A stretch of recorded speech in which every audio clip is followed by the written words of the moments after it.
na-edozi obodo, ndị Igbo na-emepe obodo, ndị Igbo na-ahazi obodo, ndị Igbo na-eme ọfụma, ndị Igbo nọ n'ime afịa, ndị Igbo na diaspora, ndị Igbo na entertainment, ndị Igbo na gọọmenti. Anyị na-eme ife siri ike, anyị na-eme ife kalaka. Anywhere you enter, we dey there. I waka, I never see beautiful people. Oh, Amaka, Akọ Bụ Mmeri.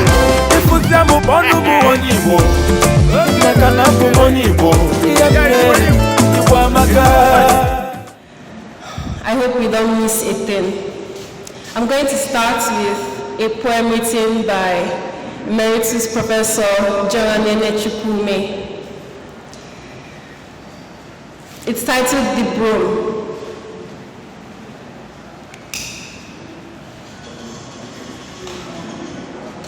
Gathered into a bundle and tied, the broomsticks transform into the broom, the seat of exceptional power and protection. The broom can't be broken. The broom can't be snipped. Untie the broom, group and individual power and protection disappear in individual broomsticks. Each cries, "Bah!" at a touch. It is broken. It is snipped. The broom, exceptional power and protection, exists in unity.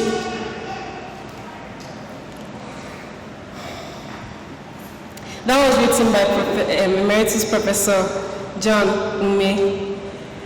He is an exceptional writer, historian, poet, researcher, Dibia, a lot of things. I think that goes without saying for our community how important it is to be like the broom. Now I'm going to perform a poem of mine. It's themed, "There's no time for feeding negative self-talk into the Igbo consciousness. Listen for the part you're being called to play." Now this is a bit of a musical, so if you find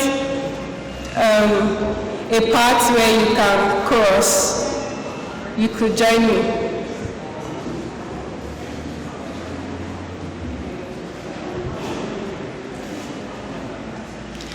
Onye kwukwa na-ajọ okwu na onye kwu ntị akpọ ya dum. Onye kwukwa na-ajọ ekele na onye kwu ntị akpọ ya dum. Onye azakwa na-ajọ afa na onye kwu ntị akpọ ya dum.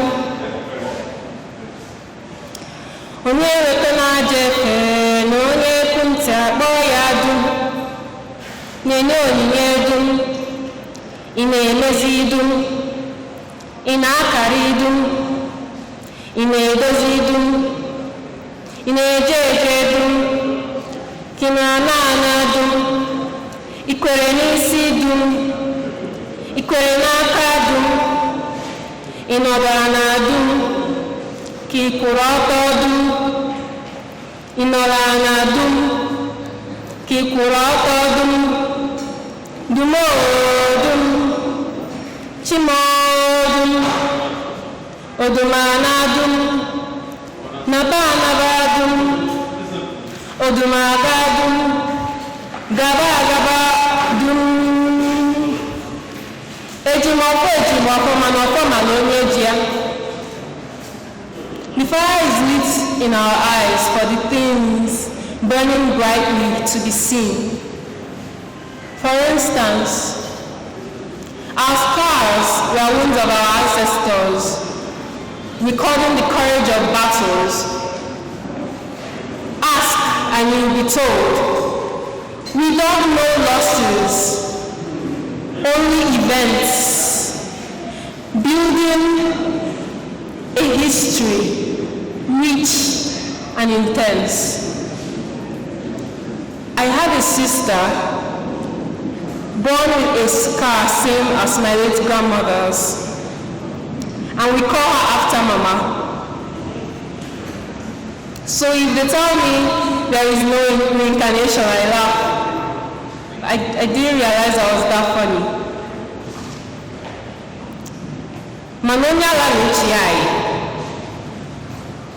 Now, our state of self is that seed blooming to become all that is in itself to become. We've known all that we are for centuries. Ask, and you'll be told. How, you may ask? Our subconscious, the great historians among us, they'll tell you ndị Igbo have been, we have seen things, done things. Nambo, old as the turtle, the Imbe will tell you it is not the fastest that wins the race, this race that life may become.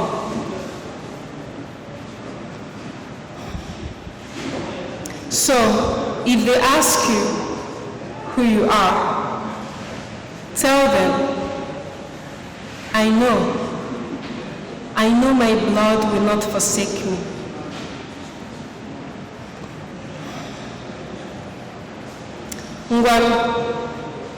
Kaideba kayocha, kubisi oto, yebucha yoye nabaki fede majaini wele bene. Unye mkona jefe, unye kumta oyadu. Unye mkona joni, unye kumta oyadu. Onye fekwana ajọ ọsọ n'onye ekwu ntị akpọ ya agụ. Ebukwana chi gị ụzọ n'onye ekwu ntị akpọ ya agụ. Odudu m na-edu, odudu m na-adụ, dumodum, dum, kwelu m edu, kwelu m mba.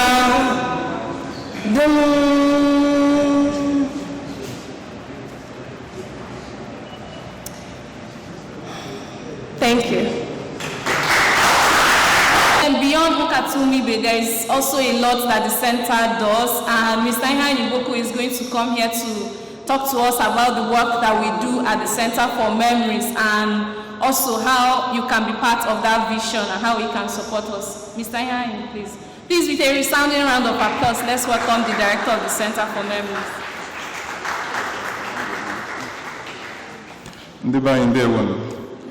Good evening and a warm welcome to everyone. Ifeoma already talked about what the center does. The center was a vision in 2017 to be a repository of the culture, history, and language of the Igbo people. And one of the ways in which the center has been doing its work is through this event, of course, which we are gathered for today, Ńkàtá Ụ, which holds every first Friday of the month. It's created as a platform for ndị Igbo to hold conversations around issues that concerns us. And also we hold exhibitions, periodic exhibitions at the center. Currently we have an exhibition on Ordinary that looks at Igbo cosmology and spirituality. So if you haven't seen this particular exhibition, please kindly visit the center to see this exhibition.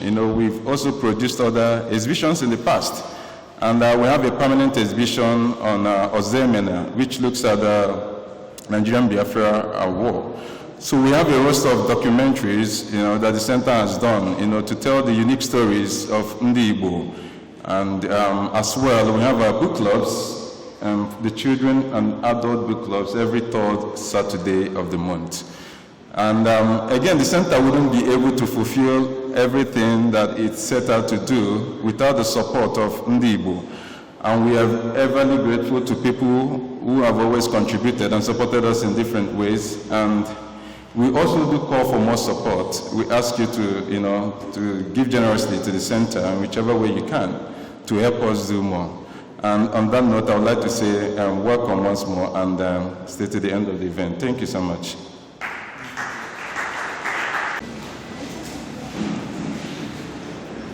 All right, thank you very much, Mr. Ihani. So we have Professor Utomi walking in. Please, let's welcome Professor Pat as he's coming in.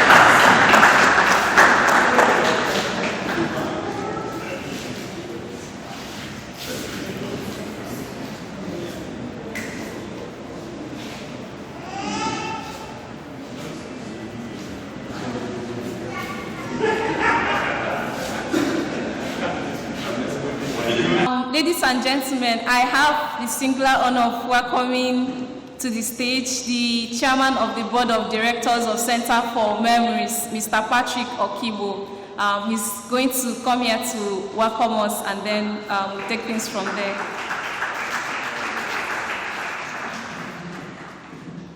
Ladies and gentlemen, welcome. It's a great honor and privilege for us to gather every first Friday of the month. So I thank you very much for joining us. Afambo Patrick Okibo. Memories, an initiative I Bokonata.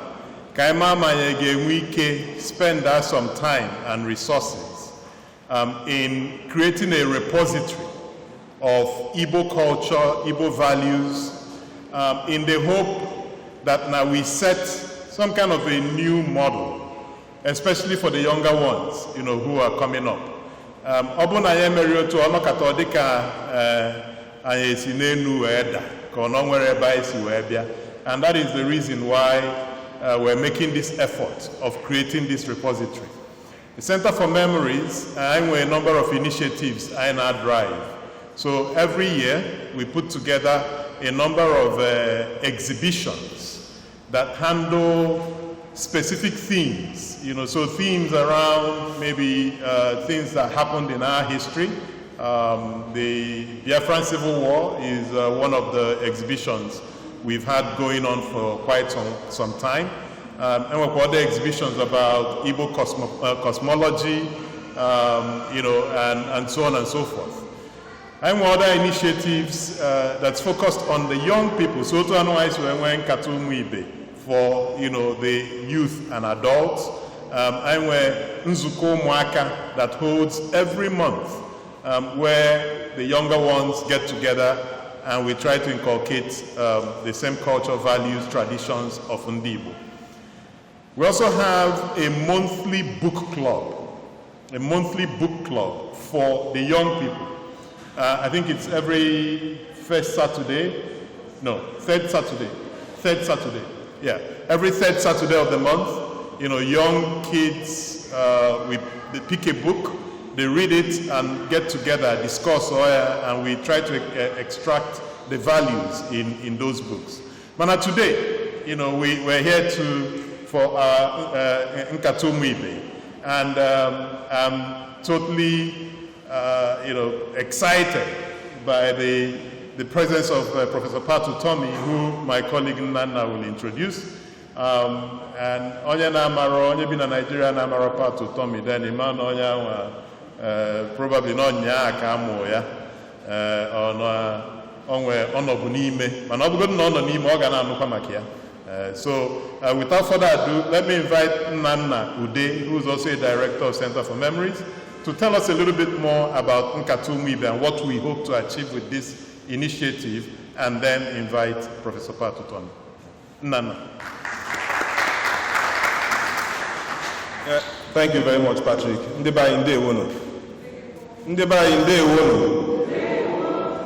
Patrick akwaganye maka Ńkàtá Ụ. This is something I did in May 2018 because we realized that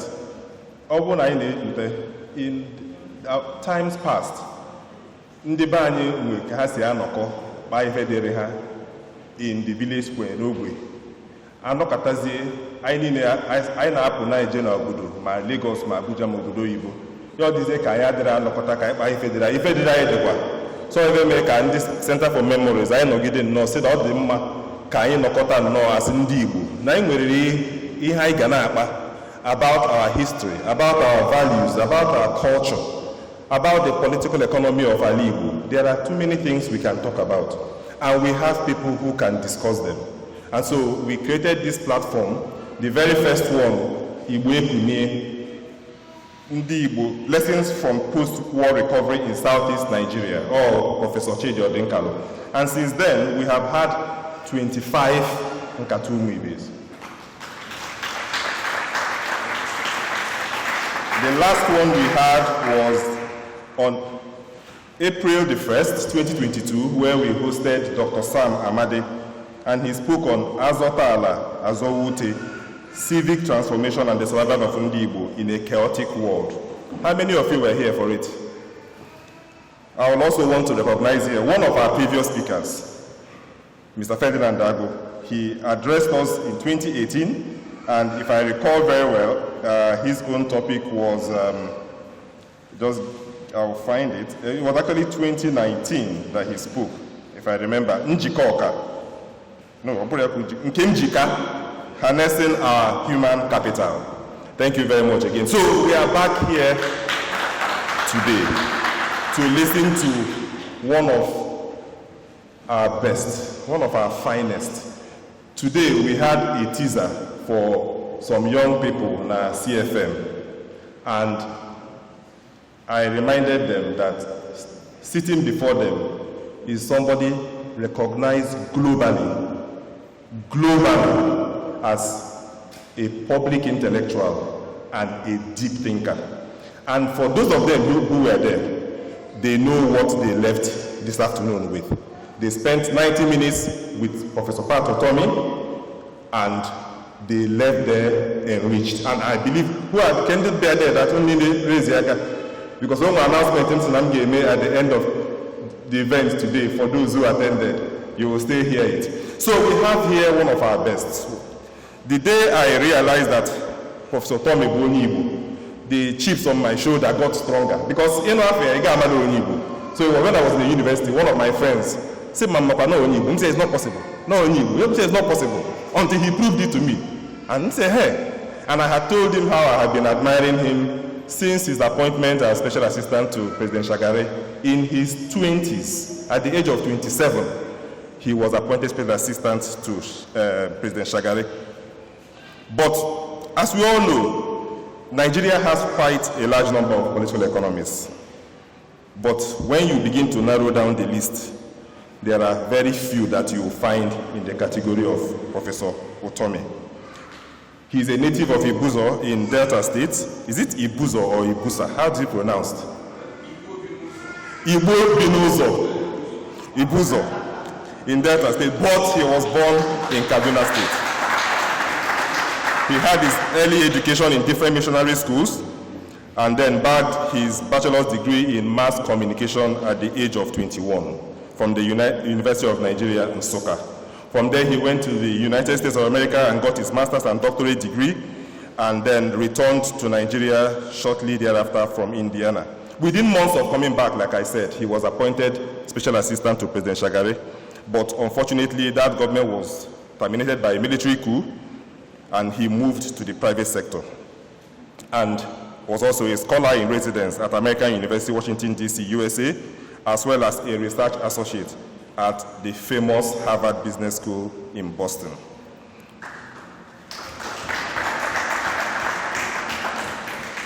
When the Lagos Business School was co-founded by him and his colleagues, he was of course part of it and was later appointed a professor of social and political economy, environment of business and entrepreneurship in 2003.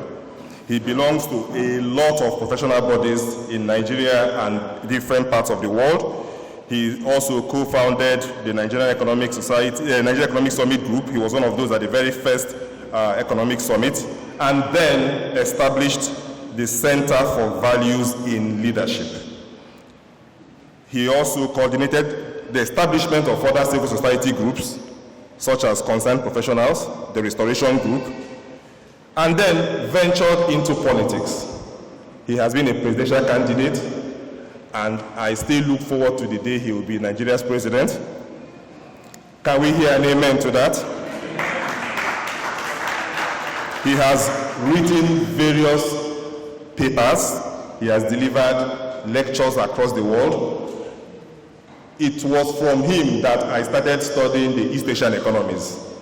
I can almost say he opened our eyes to what was the transformation going on in East Asia, because he had done in-depth studies there, talked about Malaysia, South Korea, and most of us decided to undertake some research work because of the level of advocacy he was pushing for public policy in Nigeria to model around what was happening in the East Asian Tigers. He has received a lot of recognitions across the world, including his alma mater, the University of Nigeria, Nsukka. I can go on and on and on and on and on and on, but you all know him already. I only try to pick up one or two or three just for us to be able to welcome to the podium our distinguished speaker for the month of May, who is going to speak on Akọ Bụ Mmeri, Paradox of Igbo Ascendancy. Please help me. Let's invite to the lectern, Professor Utomi.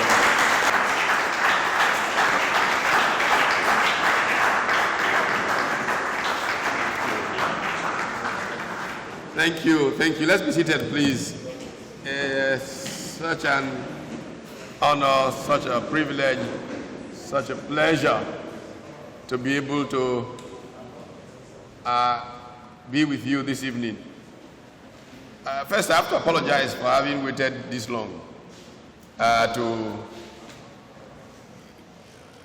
add my own thoughts to the extraordinary pool of knowledge and ideas that this series has offered us.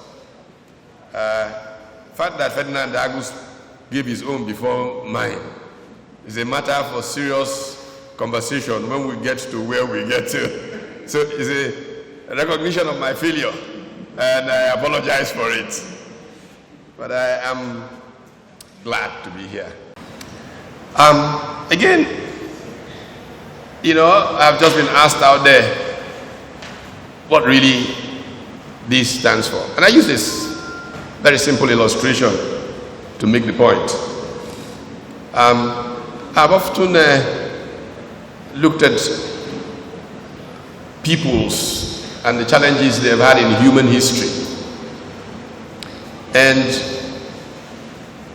in more recent times, I've had occasion to speak to market-dominant minority groupings. As Ferdinand will confirm, because we've had this conversation a few times before, I was fascinated many years ago by a Chinese Filipino, who's a professor at Yale, and the work that she did around this area.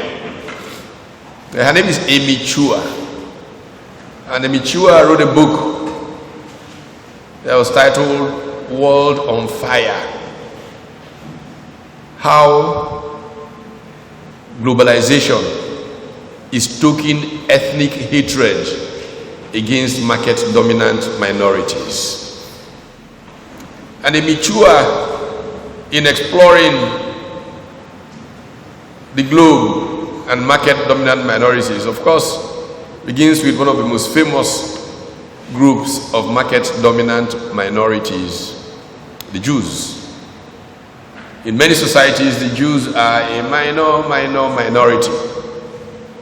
But in few societies, are they irrelevant?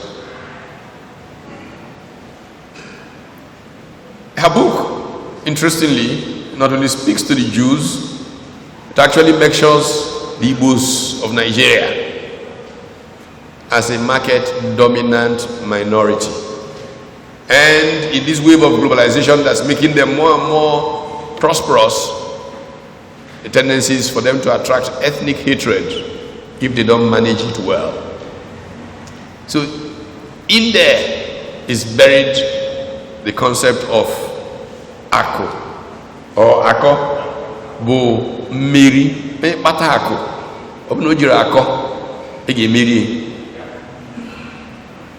And that is the challenge that is almost existential now for the Igbo nation.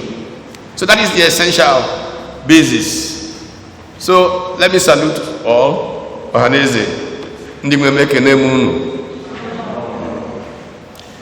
Well, I feel spoiled by this privilege to return to Enugu to engage in Ńkàtá on a matter so dear to my heart through the series of Ńkàtá Ụ, in the hope that na-akpa nkata maka ọganihu ndị Igbo. It is true that na-ada atụ alo n'igbudu afịa, mana ọ ga-esi tụọ alo onye bụ onye weli ile gụọ eze ya ọnụ, what if a na-akọ? And that is really the thrust of the conversation. To speak truth to ourselves, but to speak it in a way that the wise will discern. And I am hopeful that much wisdom will be aflow here today, and we'll be able to read the signs and the seasons.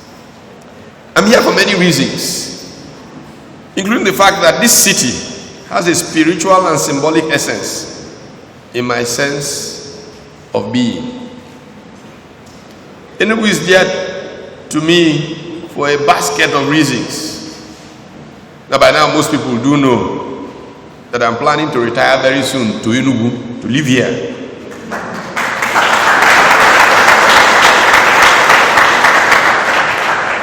Now, if the political interference in the work of private estates in West Africa stops delaying the construction of my home by the golf course in that centennial lifestyle golf city, I shall be moving very, very quickly. I mean, that house would have been ready by now, but for the biggest risk doing business in Nigeria, which is regulatory risk, and what in my 1998 book, Managing Uncertainty, Competition and Strategy in Emerging Economies, I called the predatory acts of public officials in the making of strategy. Now, I didn't write this book because of the Enugu experience. I wrote it in 1998. But I knew then, the 1 year that I spent at the Harvard Business School was actually spent writing that book.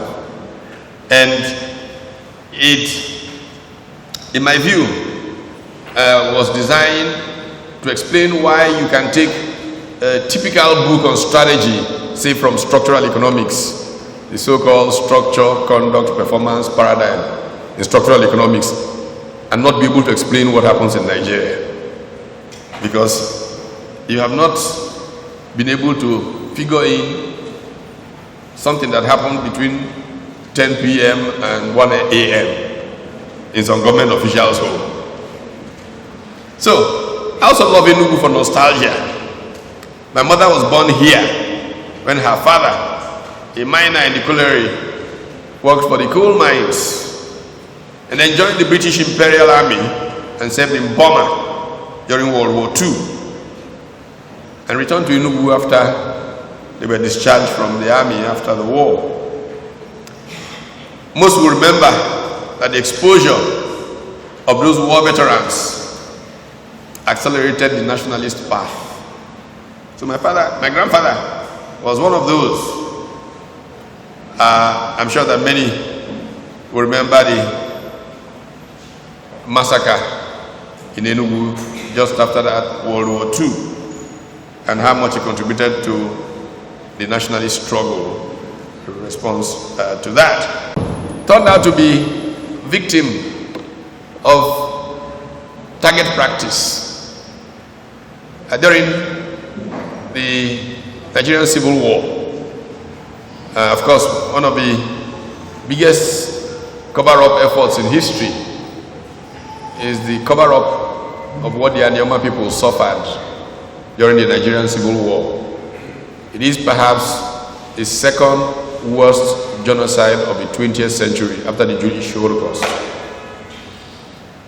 I personally experienced it, and between 1967, September, October, and August 1968, many Yanyama people lived inside their bush.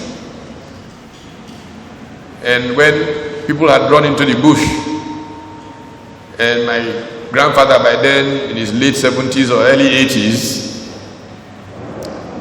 thought, why should I run into the bush? Stayed in his house. Some young soldier walking back said, hey, old man, what are you doing there? Eh? Pow! In cold blood, shot him. I myself was lined up amongst those to be executed in Asaba. I was then in secondary school at CKC.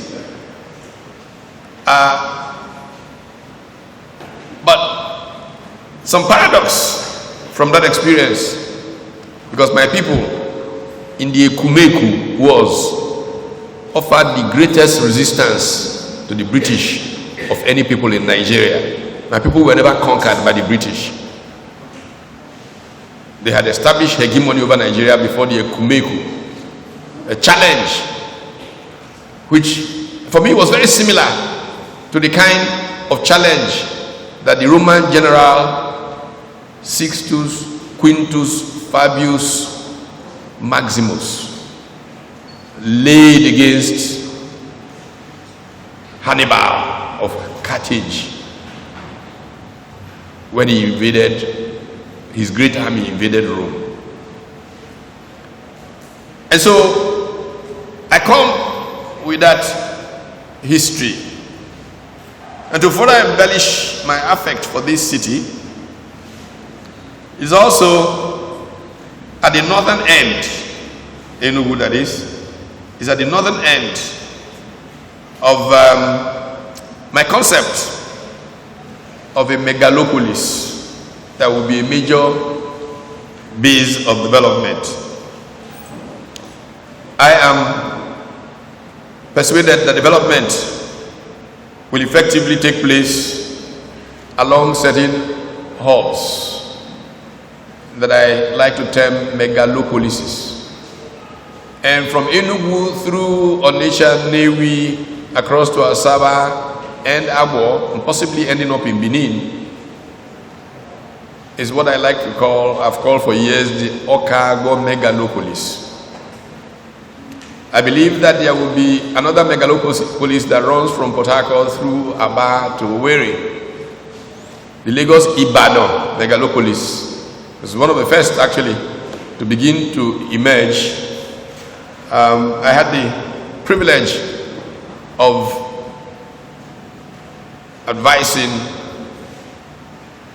and leading the retreats of the Lagos cabinet between 1999 and another 3 years or so after that. And I requested of the Lagos state government, led them by Bola Ahmed Tinubu, that this whole idea of Eco-Atlantic was not the most prudent of development ideas, and that if they focused on the concept of a Lagos Ibadan megalopolis, they would build a brand new livable city somewhere around Ogere, for example. And you can get on a train in Ogere and 20 minutes be in Victoria Island or Lekki and do good business, rather than spending a fortune to try and reclaim the Atlantic, such that no building in that place, unless it's 30 stories tall, will be profitable. But that's the idea and the concept of how megalopolises evolve. And my classic example of a megalopolis is the Detroit Southfield megalopolis in the United States. And I think that Enugu will be part of that stretch that goes from here through Onitsha and up in Agbo or Benin.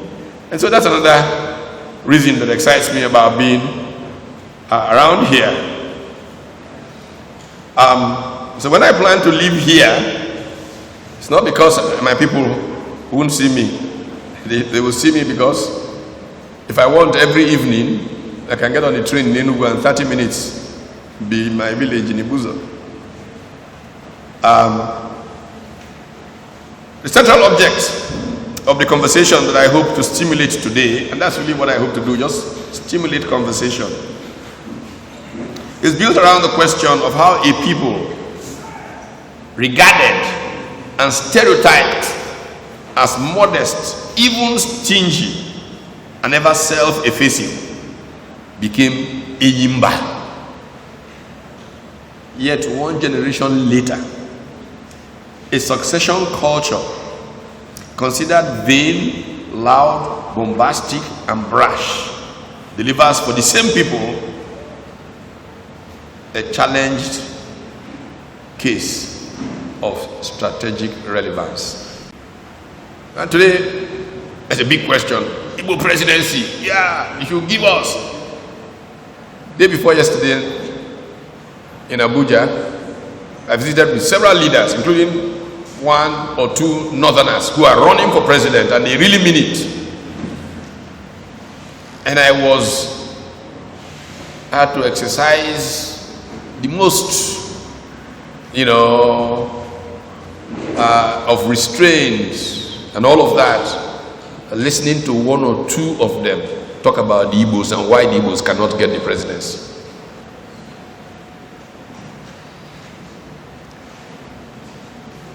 To suggest the source of the problems that have brought us to this point and offer some ideas on how to overcome these monumental challenges, I propose to explore a little the historical myths of the evolution of Igbo civilization and the emergence of a McClellan-type achieving society. In Igbo land, our discussion will run through the transition from pre-colonial Igbo society to the high achievement season in the First Republic for the Igbo nation,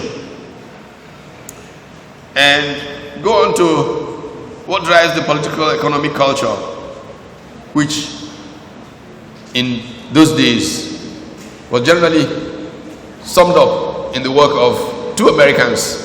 At the time of the Civil War, there was a lot of ethnocentric writing about tribalism in Africa and how these Africans are at war. This Igbo tribe in Biafra against this tribe.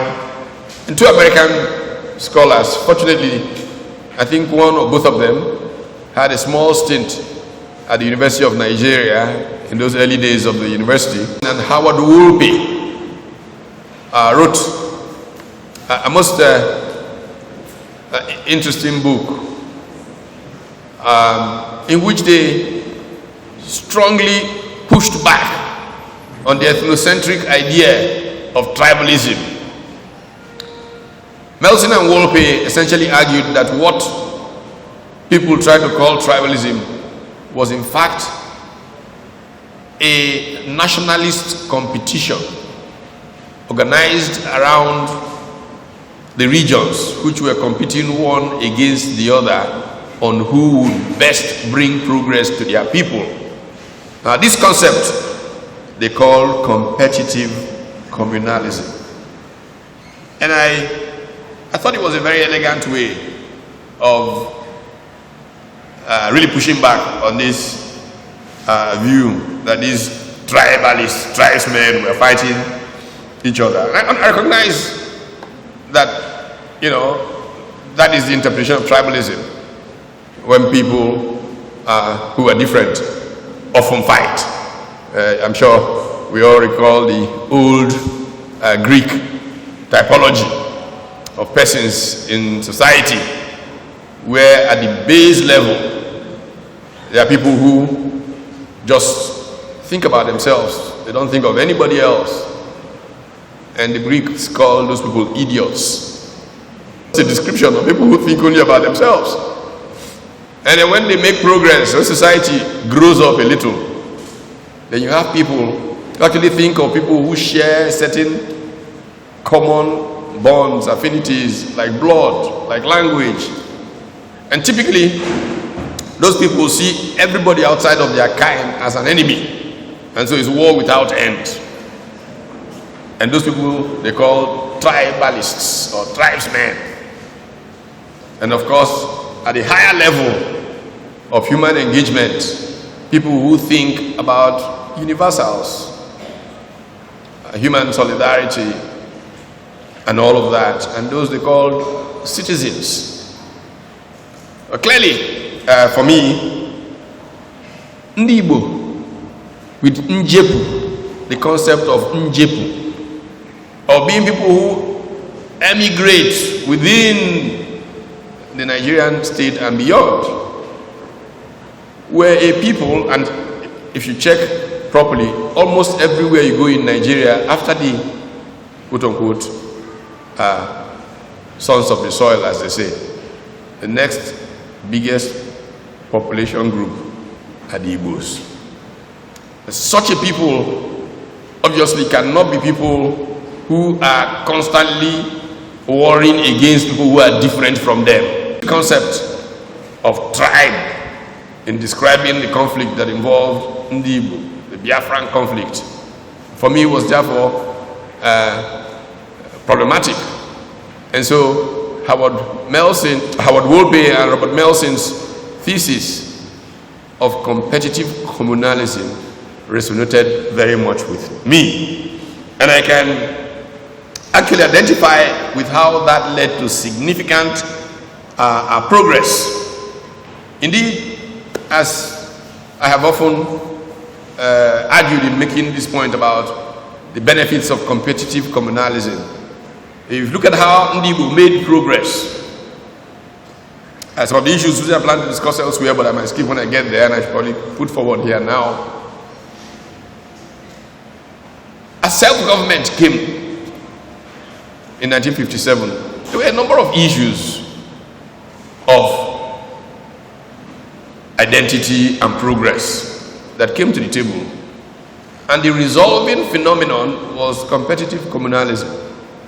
One which was symbolic but very important came around the fact that the most important thing any people need is a voice, articulation of who they are, articulating who you were. And so we had a national service, a Nigerian broadcasting service in Lagos. Colonial government still, self-government had come. Premier of Western Region, Obafemi Awolowo, makes a statement, and the federal or the national broadcasting service makes a snide remark about it. He seeks to rebut, and they didn't give him access. But because of the federal structure, he could start his own broadcasting operation. But instead of starting a radio service in response to that experience, he decided to skip up in technology. There was then a coming technology called television. It was nowhere on the continent of Africa. And so Obafemi Awolowo started Western Nigeria Television, WNTV, and it became the first television station on the continent of Africa. In 1959, WNTV started operations. So Ibadan had television before Brussels, before Dublin, and many major European capitals. The government in the Eastern region replied very quickly. And as the television in Enugu went up, and I can tell you about this because I was in CKC in Onitsha just before the Civil War, so I know about these parts. And somewhere during the course of the Civil War after 1968, I moved to a school in Ibadan called Loyola College. So I remember both stations. The payoff line for the television station in Ibadan was WNTV first in Africa. And Enugu responded second to none. So that was broadcasting. And the same challenge that was dealt with in broadcasting came up in other spheres. Industrialization. Again, the West tried to jump forward, Western region, with an industrial estate in Ikeja called the Ikeja Industrial Estate. And Dr. Michael Okbara was like, yeah, we'll get them. And he started simultaneously the Aba and the Transamadi Industrial Estates in Port Harcourt. Of course, the Sadauna started Kakuri Industrial Estate in Kaduna. And that was the rush for industrialization. As I was telling the young people this morning, my best education was obtained free of charge.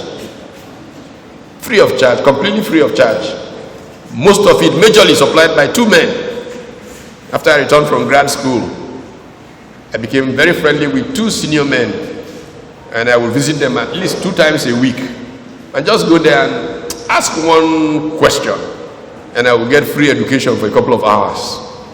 These two men were Dr. Pius Okibo and Ajio Babi Asika. And what makes me look like I'm smart as a teacher, I'm not really smart, so don't tell anybody, is that when I'm in class and I refer to some of those things that Dr. Pius Okibo said to me, hi, okay, Mama Oko.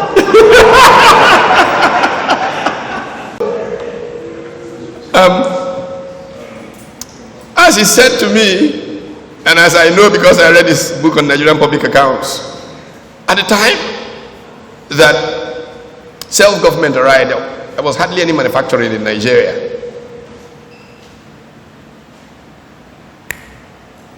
The regional premiers in this competitive communalism of who would first most bring progress to their people moved so quick on industrialization that by independence in 1960, manufacturing was already like 10% of GDP. It's one of the the fastest industrializing experiences of that season in the world. If I might push it a little further, most of you know that by 1964, Dr. Michael Okbara was able to boast that if Eastern Nigeria were excised from Nigeria, it would be the fastest growing economy in the world. In this, there were many interesting stories. I told one to the young people this morning, maybe I should repeat it. It's about the importance of steel and how it was perceived and seen for industrialization. The government chose to establish a steel complex, and they were looking for the factor endowments that would lead to a cluster that could become the hub of Nigeria's steel industry. Coal was in Enugu, iron ore deposits were not far away, and all of that. So the government made a choice about where to locate the steel complex. But there was a meeting of the National Economic Council, and that meeting was made up of the Prime Minister, the premiers of the regions, and the technocrats, economic advisor, Dr. Pius Okibo, permanent secretary, and so on. So when they came to the meeting and Balewa announced that this was their strategy, the other premier said over their dead body, you are federal government. If you are going to do anything in one region, you must do it in all the regions. Balewa said it doesn't make sense. The factor endowments for steel are not in this region, that region. This is where it concentrates. They were shouting and screaming. After a while, they ordered the technocrats out. So they all went away. And after like 2 hours, they were invited back. And Balewa announced that they would now have a steel mill in every region. Dr. Okibo says that he looked up with like, how is this possible? So Balewa looked away. So as the meeting was ending, he started walking towards the Prime Minister. And Balewa turned to him, Dr. Akibo, the powerful premiers have had their say. We will have our way. Mr. Prime Minister, what will be our way? Dr. Akibo, we will do nothing.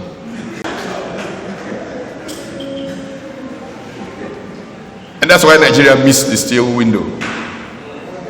So these problems did not start today. It goes back.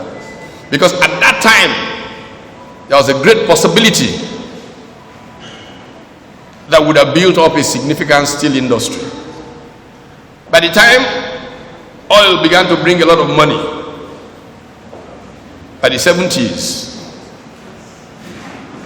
and we then said we want to go into steel, the big Western corporations said, you people don't realize that there's a global steel glut? But back in those days, you could pick up steel for nothing on the streets of Bethlehem, Pennsylvania. Nigeria said, the West does not want to help us. So they turned to the Russians. And we started the never-ending journey of Ajaokuta.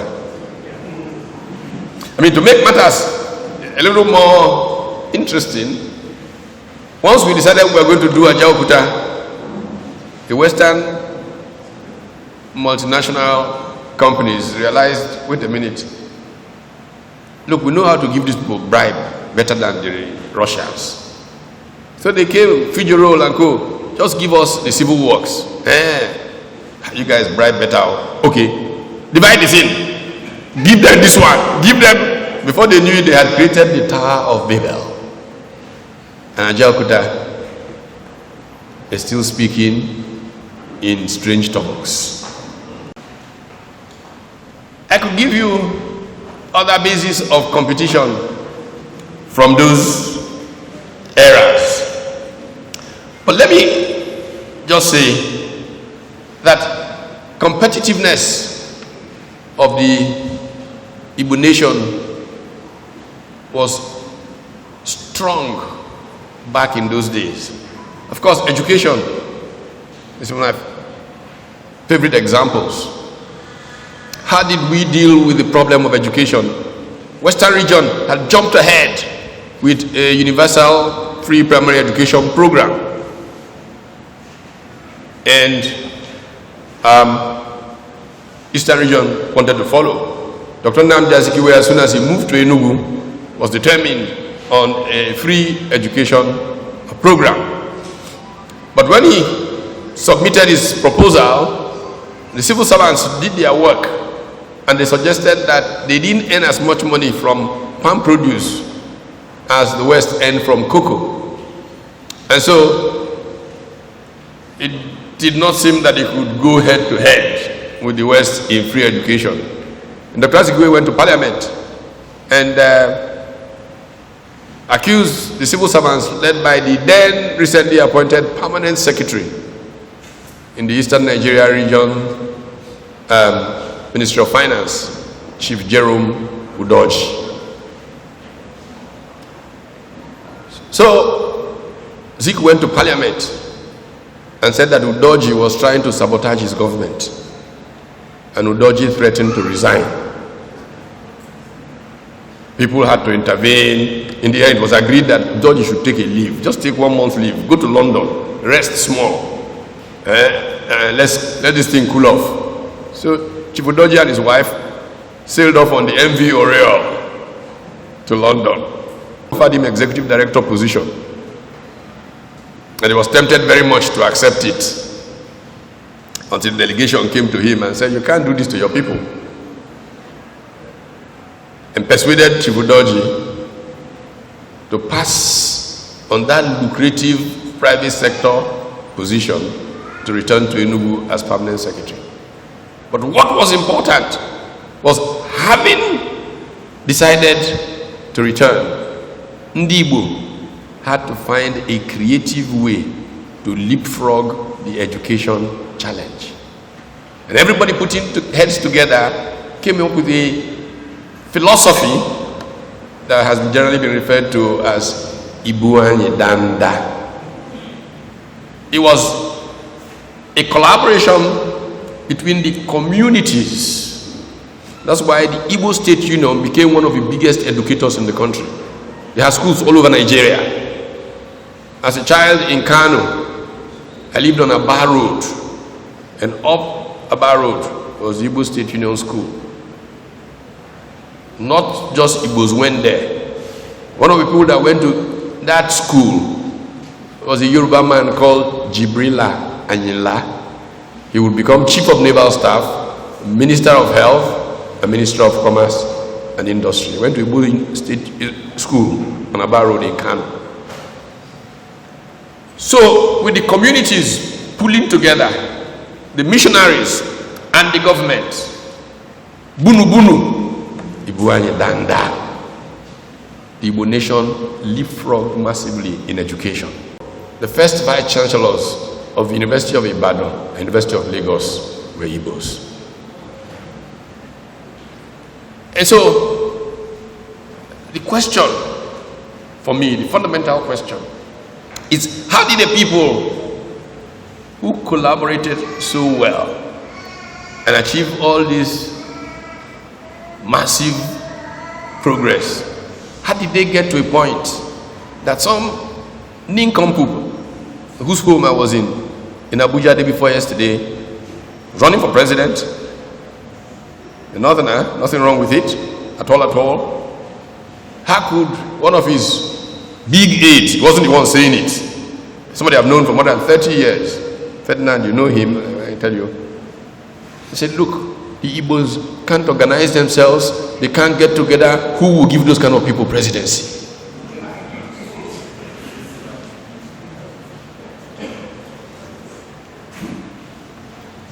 How did we go from the 50s to this challenged strategic relevance? And that really is the essence of my conversation. What is it? And central to my thesis is the fact that values shape human progress, and that we have suffered a collapse of culture and Igbo. I've had many good fortunes in my life. One of them is that I was there when Professor Chinua Achebe gave his valedictory. The Hajoku lecture 12 years ago when Ikedio Hakim was governor. That I was asked to give the lecture on the lecturer. You know the Hajoku tradition. Somebody gives a lecture, not introduction, gives a lecture on the lecturer. I had the good fortune of being asked to do that. And when I stepped on the podium, I turned to Achebe, again, who I enjoyed the privilege as an undergraduate at UNN, of walking by almost every morning as I walked to my own department. And he was parking his big Mercury Monarch in front of Answer building.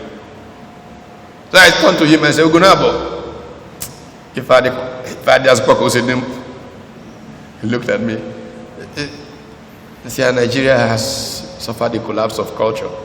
Nanke Kasinjo with this tyranny of drivers. Hey, it was a tyranny of drivers. Say, you own your car, you hire a driver, you enter the car, and the driver turns to any station he wants to listen to, not the one you want to listen to. And you know the first thing that happens when the station starts? He looked at me.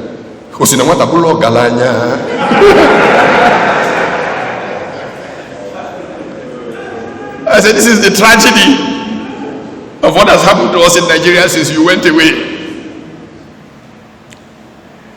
It was light-hearted, but it was serious and it's real. There is a collapse of culture, which is the difference between where we were and where we are. Now, the evolution of the achieving society, Nalibu. I may sometimes sound like a historian because I actually love history, but I am not one, and I have no pretensions whatsoever or aspiration to that noble calling of the historian. But it seems to me, from what I have read, that the cosmology of Igbo civilization and the fabled Ikenga routine of enterprise and success provides early evidence that the emerging Igbo civilization was a society in which achievement was prized. Not only does this come clear in the writings of historians like Adela Fibo, Catherine Acholonu, Chima Kurie, and my younger brother, troublemaking one, Tony Wezigwe, but also in the literature of great writers like Chinua Achebe, who has probably written the greatest novel in English that has come out of Africa. Actually, when Ajie Babiasika was unwell and been spending time in England receiving treatment, and each time I was traveling to anywhere in the world, I would stop through London and visit with him and find out how he was doing. And I came in that afternoon, and Ajie was beside himself in excitement. And I said, he says to me, "Pat, have you read today's Times, the Times of London?" I said, "No, I haven't." So, "You should read it, you should read it." So I grabbed the copy that was there. And the Times of London had just listed the greatest novels in English in human history. And Chinua Achebe's Things Fall Apart was there. In fact, and indeed, the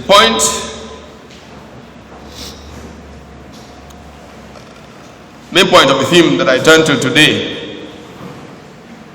came from the remarks I made at that Professor Chinua Achebe valedictory lecture. There is ample evidence that the path to success marked out Igbo society as one that will be worthy of investigation of the David McClelland type. Most of us will remember David McClelland, the Harvard psychologist who wrote the book The Achieving Society and the needs theory and all of that. I mean, it's clear to me, if you investigate Igbo society, if we are really, these people are making noise about rotation should stop, you should be on merit, people should be careful of saying such things, because if you make it by merit, only Igbos will continue to be president forever.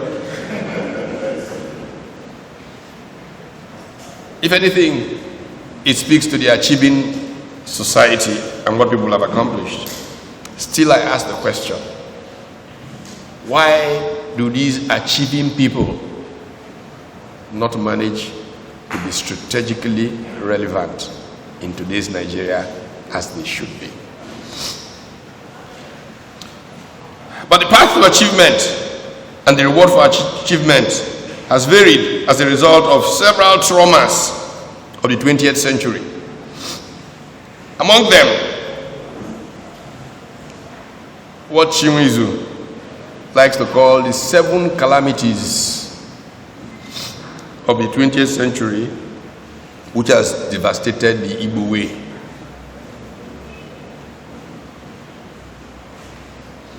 But I particularly like to focus on one aspect of one of those 7 calamities and some aspect of that experience, which is the Nigerian Civil War.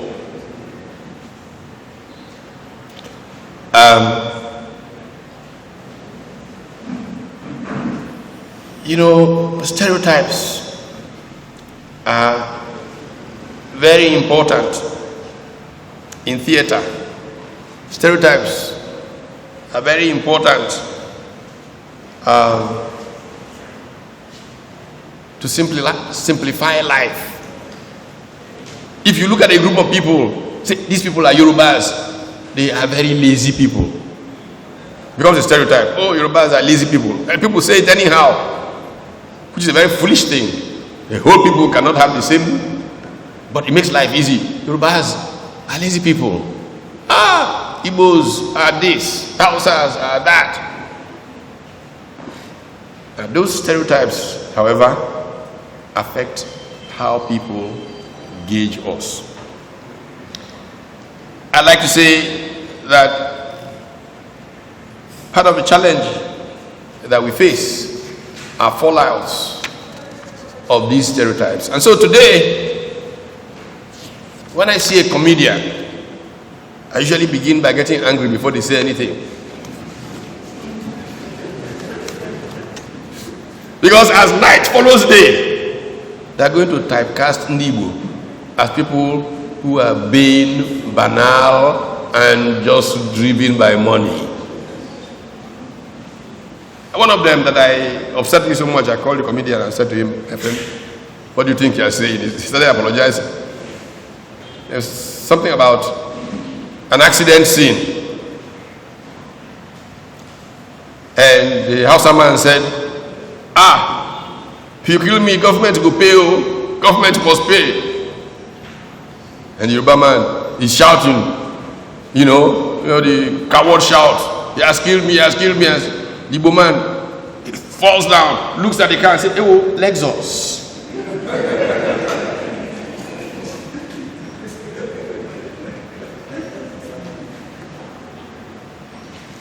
That is a product of perceptions that have come from this collapse of culture.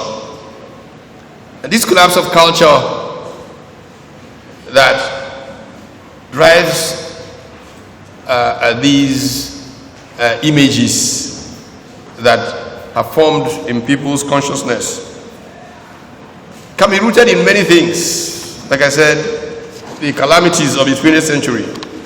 But I particularly like to focus on one that people haven't, in my view, paid enough attention to, which is the nature of war. War always impacts how people behave. But for me, one of the great impacts of war on Igbo society is that in a time of war, the thing that guarantees your survival, you live in Port Harcourt falls, so you run to Owerri. In Owerri, you don't know anybody because you're rooted in Port Harcourt, everything. What suggests how you can survive in Owerri is if you have some cash. Then Owerri is about to fall. You move to Ihioma. You still have any cash? If you don't have any cash, your life is ruined. In my view, cash went from being king to being God. A certain deification of money in the pocket.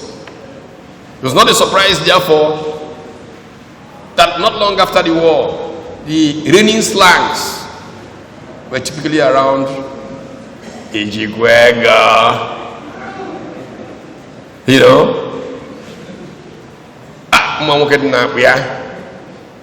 and so one day I was so upset, and a person who never forgets it is Wabara, who was Senate president at the time. He said,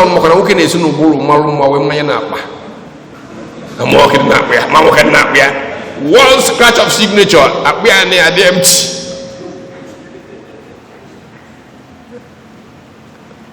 but this has happened in our experience, where we place so much trust in money.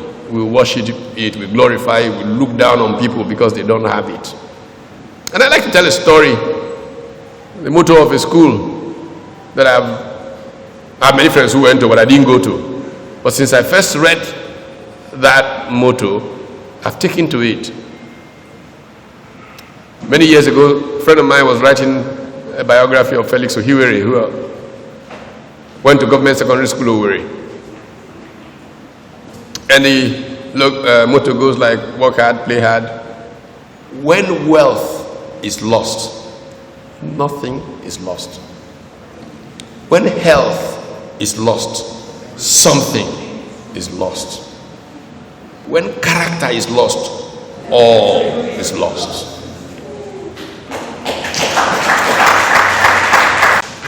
To illustrate this, many years ago, I used to use a video, my MBA classes. It was a video of an American billionaire who had gone bankrupt. He was coming out of a subway station in New York, and he looked across, and he saw a homeless man. He says, my goodness, that guy is sure worth much more than me. At the very worst, he'll be worth zero. I am worth far less than zero. A few years later, he was back a billionaire. Another 15 years later, he was president of the United States. His name is Donald J. Trump.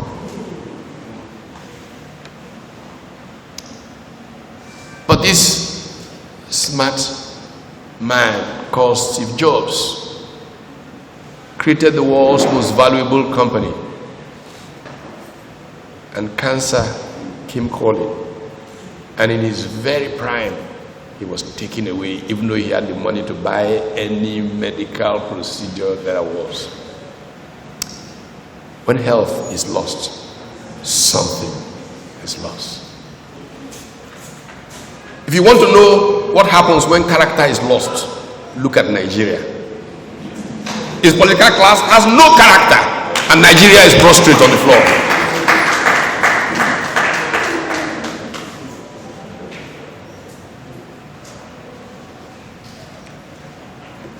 And so, I say to myself, there needs to be a program to rebuild character and Igbo. Values shape human progress. And I'll give you an illustration.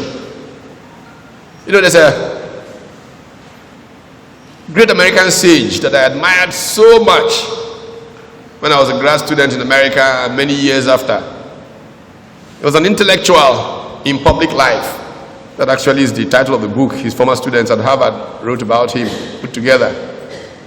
This man went into politics. He was in the cabinet of both Nixon and Johnson, Republican, Democrat. He was ambassador to United Nations and became a senator, Daniel Patrick Moynihan. When Moynihan begins to talk in the Senate, his colleagues just bring out their notepads and begin to take notes. And Moynihan was once asked what the difference was between Republicans and Democrats. He said, you see, Republicans are conservatives, Democrats are liberals. And there are two truths that govern. The central conservative truth is that it is not politics, but culture that is at the heart of human progress. It is not politics, but culture that is responsible for human progress. That's how Republicans see the world. So they talk about things like work ethic, talk about things like human freedom, and so on and so forth. The values. If those values are there, society will make progress. They say, but liberals, the second truth. The central liberal truth is that politics can change a culture and save it from itself. And so, liberals believe in social engineering, that through politics, you can change a culture and save that culture from itself. But however you look at it, the bottom line is that both of them recognize that what makes for progress is culture. But Republicans say, just return to the old ways and you have that culture. And I saw it happen in the election of Ronald Reagan. I was a graduate student when one of the nicest men to be president of the United States, Jimmy Carter, ran an economy that was at 29% inflation. I think we're only beginning to approach that for the first time since the Carter period in recent times. Things were going south. And he was defeated by this man who was probably already moving towards senility, called Ronald Reagan. But Ronald Reagan invoked the American spirit. Know who you are. And when I was a grad student back in the late 70s in the US, about March, April, you will see seniors, final year students, working on their CVs and hoping to attend interviews for jobs that were not there. In this town that I lived in, American great TV companies like Westinghouse were shutting down the factories. Small Japanese companies were overtaking American manufacturers big time. Komatsu was giving Caterpillar a run for its money. Canon was smothering Xerox. As Reagan unleashed the American spirit and set up the Competitiveness Commission with Michael Porter and the rest of them, I returned to America a few years later, and I'm on an American campus. And those young people were not working on their CVs. They were working on business plans and hoping to be billionaires before their 26th birthday. They had created a brand new economy with the dot-com revolution, and America was back. That is the sense of the central conservative truth, unleashing the American spirit. And so, when I look at the challenge of Nigeria, I see a challenge of a need to engineer culture, because in many ways I am a liberal. I think that we can engineer the culture of the youth of Igbo land to recognize that there are certain kinds of values that sustain progress and certain kinds of values that make you of limited strategic value, no matter the amount of money in your pocket. But lest I be seen to be making sweeping generalizations if I locate it to the Civil War. Dr. Alex Ifeanyi, 9 years after the Civil War, was Vice President of Nigeria. I was in government because Dr. Alex Ekweme wanted to identify a group of smart young Igbo boys that would be center of his team.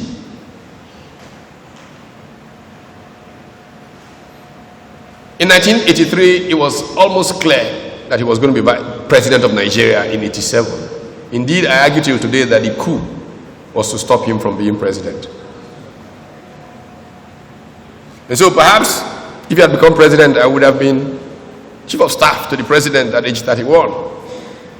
But he was deliberate. It wasn't just me, but I was the person he wanted Shagari to appoint to himself.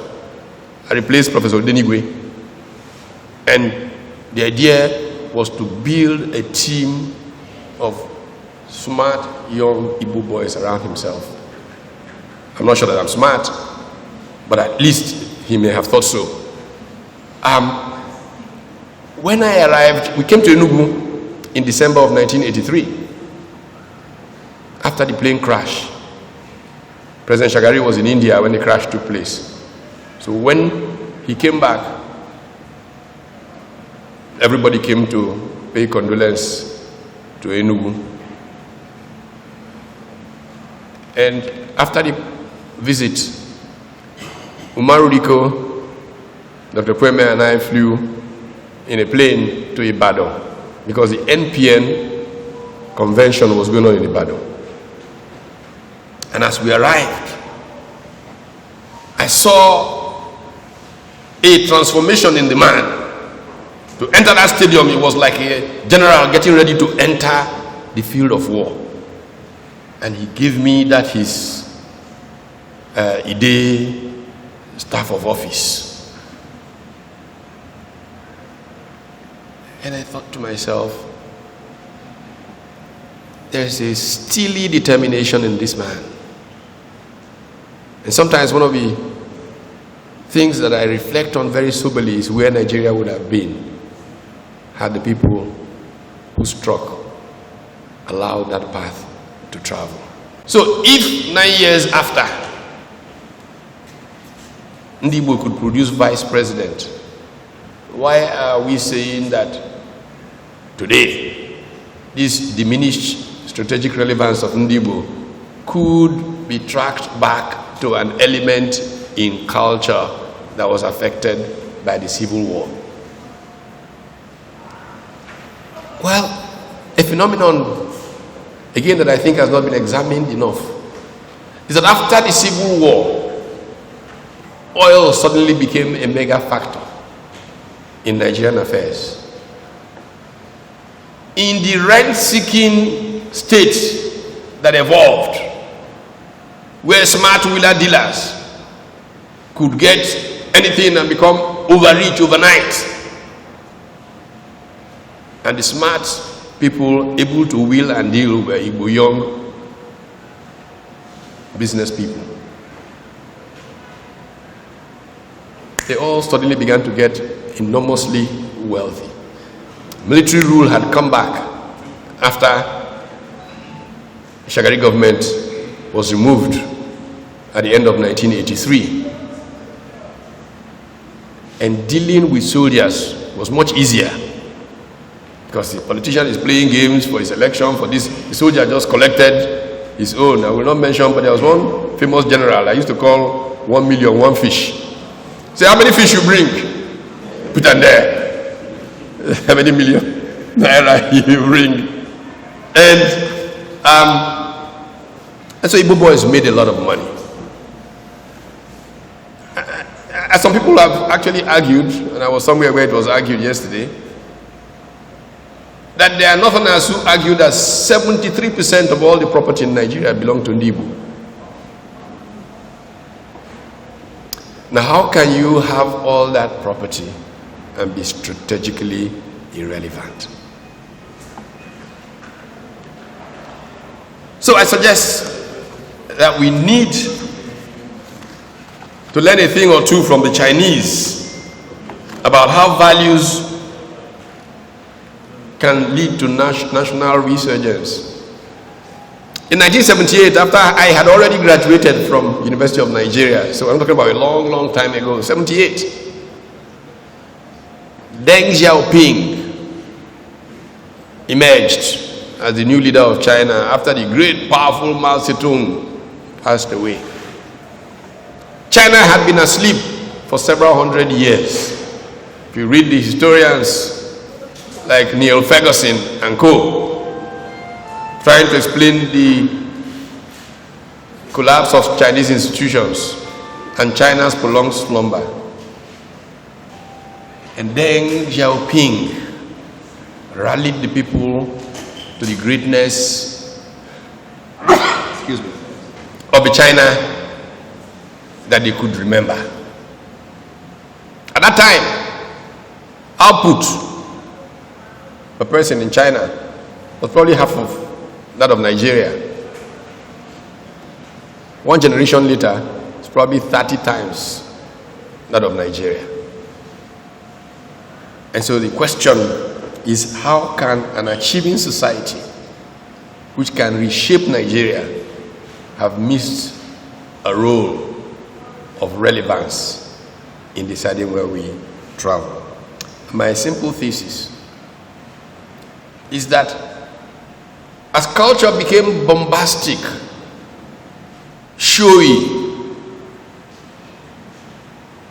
we began to forget the things that made the ZCUBs the pillars of Igbo Ascendancy, of modest people who understood the value of individualism but the eternal benefit of the collective without being collectivist.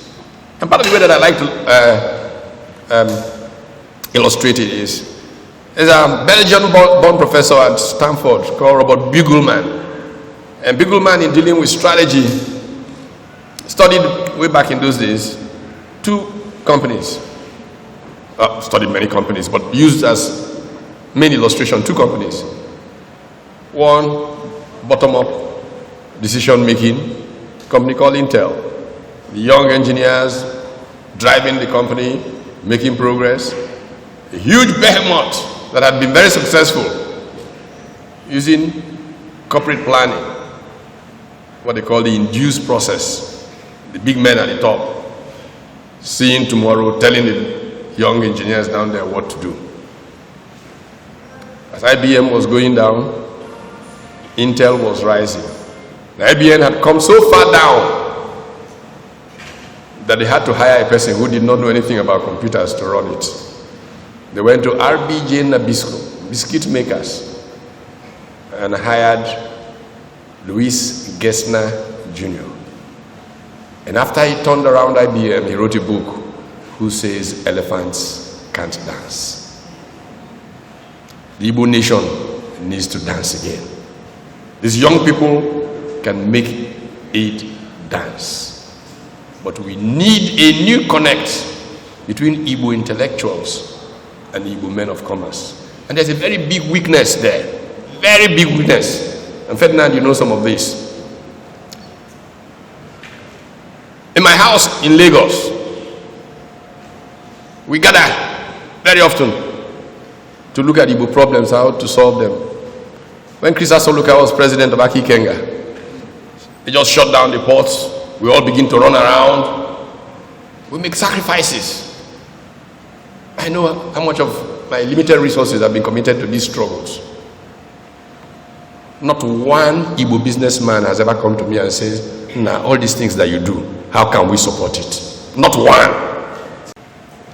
And it's for them you are fighting, taking risks to your life, to all kinds of things. The only person, and I'll be fair here, one day, about 10 years or so ago, Ifeanyi came to me. Saying, keep going on. How do you get the resources to keep doing these things? And I say, well, everybody has his mission. Ifeanyi got home and sent me dozens of cartons of champagne. That when people come to your house, let them be drinking.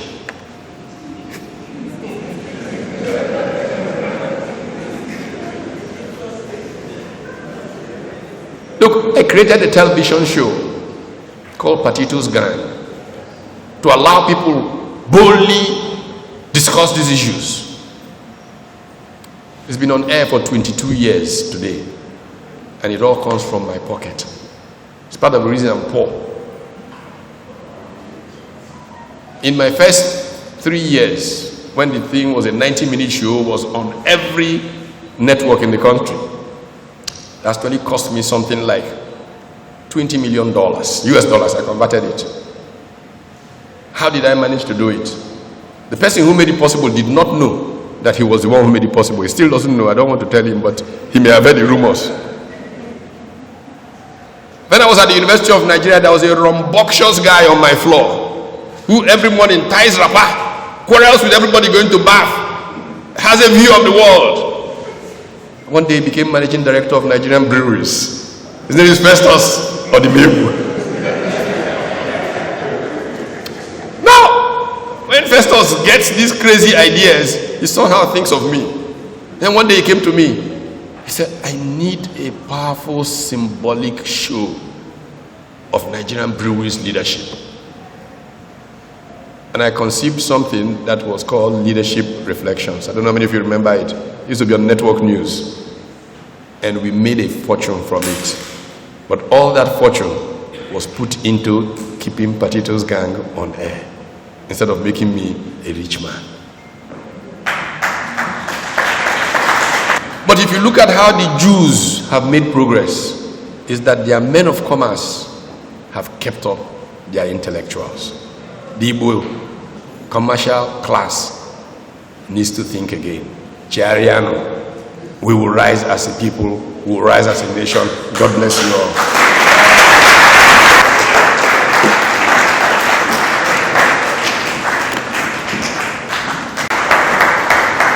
Dalo, Prof, Imela. This is Ńkàtá Ụ. It's a discussion between Umuibe, and this is the time for that conversation to continue. Before I call the moderator for this interactive session, I want to recognize the chairman of Enugu Sports Club who walked in while the lecture was going on, Chief John Henry Nwosu. Everybody, they were all there. Instead of the prime subject for that World Igbo Congress, it became so the theme of the conference became It was Ken Ife who at the point, I was just chatting with him, and he takes this document. He says, "Oh, is this what we're supposed to be discussing? Am I talking this nonsense?" But we never got to that conversation. I got so upset, I stopped going to World Igbo Congress meetings for years. But this is part of the challenge of where our priorities lie.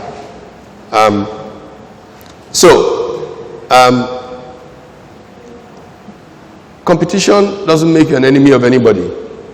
It just means that you take your strengths and build on it. And we can build an economy that is surging from just one part of the country. And you know what? Other parts of the country will try to compete. They will try to look at their own endowments and construct their own value chains and try to dominate and cooperate for that to pan out. So I think that it is a matter of how the political class engages the commercial class and the intelligentsia. And you can create these kind of opportunities for rapid development. Thank you. I think we're going to take questions from the audience. I want to say, I don't know how much time we have. The other time we have, we just run as far as possible. All right, thank you. I'm going to take Ferdinand. I just felt it is fair just to spend a minute or two to pay him tribute.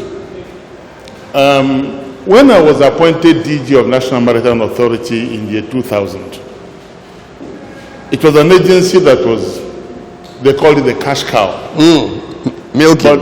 But it was in total moral and ethical bankruptcy. And the government just didn't know what to do about it. Do we scrap it? Do we keep it? I was so privileged by the friendship of Prof. Utomi and yet another gentleman he just mentioned in passing, Dr. Chris Asoloka. They came around me and did something very rare, and I want to commend it to you young ones because someday you're going to have opportunity to lead. What Pat and Chris did for me is that Pat took over the chain management process in the NMA. He attended our staff meetings, he did courses upon courses upon courses, retreat upon retreat to handle corporate culture change in the NMA. And then Chris took on the thematic maritime issues. We took the law, broke it down, extracted the thematic issues, and developed programs on how to transform the agency. So the 5 years or so that I was there, I was a public face of change. But in reality, that change was driven by Dr. Utomi, Prof. Utomi and Chris Asoloka. So, Pat, I want to thank you for your generosity of spirit. You see, when he talked of those that made him make money, he didn't call me. Because in truth, money wasn't a consideration. And now that he said it, I felt so guilty. Because we could have paid anything then, couldn't we? But somehow it wasn't the issue. He never really put a bill. I don't even know what we paid. But if you told me you're losing money on us, I could have corrected it. Now, yeah, we are both of us are poor. So let me thank him immensely. And please modify your conclusion. I think the interface we need is between the thinking, the intelligentsia, and the businessmen, and also the political class. Yes. It's very, very important. Yeah. Thank you very much.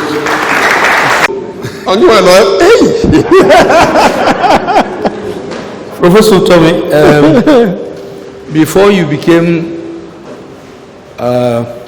jack of all trades and master of all, you were primarily a communication person. May I suggest to you to examine my own angle about all of these things? Intellectuals, Igbo World Congress, Igbo Studies Association, Igbo, all the things are going on all everywhere. But I want to refer to what you mentioned about character and culture. I grew up in primordial Igbo land, and I know that Igbo Danda was at the bottom of Igbo culture, followed by Ezioku Bondo. At the end of the war, when everybody was deprived of everything, all of those were jettisoned because we needed to survive. And the only places that Igbos thrived were places where the government was not in control. That's how come, for instance, at one point, Nollywood was an Igbo thing, really. But my proposition is that, as I said at the beginning, you are a communication person. Where is communication in all of this? In this reset that you are talking about? There is no newspaper, no radio station, no TV station where the Igbos can look and say, we will find something about us. Every Yoruba man reads the Tribune and reads the Punch. If you are from what used to be Midwest, you had channels for you, you have AIT, you have what is called Vanguard. The only Igbo man who set up a viable newspaper is the one whose name I don't want to call. Can I challenge you to examine the place of communication in this whole reset need that we have? Thank you. When Oscar became president of Aki Kenga, I said to him, Oscar, I would have said you should not be president of Aki Kenga because we need to be passing the baton to the next generation. I said to him, Oscar, I will come one day and call a meeting of Aki Kenga and bring 10, 30-something-year-olds and say we should elect one of them president. Because when we started Aki Kenga, we were in our 30s. We cannot be going to 70 and still be running Aki Kenga. We need this transition to young people.